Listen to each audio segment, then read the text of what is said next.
Hello everybody and welcome to this complete Python 3 hacking course.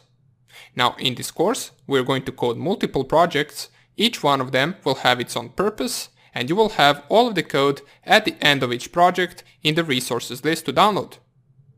And by the end of this course you should have a pretty good knowledge on how to create tools using Python 3 for your own penetration tests.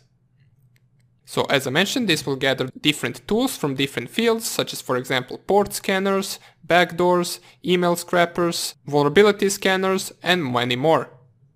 I'm going to code as we go and explain everything line by line, so you should have no problem understanding the code. And just in case you don't like to code along, you will have all of the programs available to download at the end of each project. You can simply just download the code and follow along the tutorials as I explain without having to code anything. Okay? Now, one important thing is if you have any questions regarding any program or if you have any proposals and you want me to add something to the course, feel free to post in the Q&A section and I will respond as soon as I can.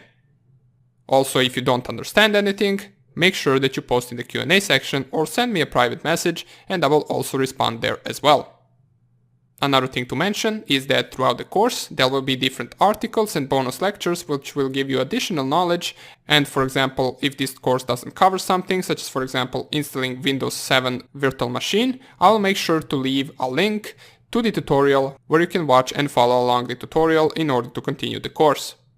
This course will be updated every month with new lectures, with updated code and with your proposals. If you tell me for example you want to see an updated keylogger, I will make sure that I create it and put it inside of a course.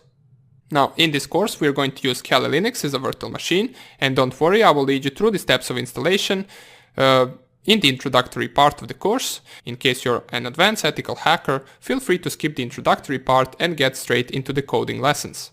For all of you beginners, I will teach you in the introductory video how you can create your own virtual machine and set up your own environment in order to start with this course. Another advice that I have is, in case you don't have too much Python knowledge, feel free to also take a course on the side, as we are not going to cover Python 3 basics. We're going to get straight into coding different tools with Python 3. Now, even though I'm going to explain some of the basics throughout our code, it would still be best for you if you would take a Python 3 separate course, and I will also have some of my recommendations for Python 3 courses in the resources of this lecture. So without further ado, thank you for enrolling, and let's not make this any longer and let's get straight into the course.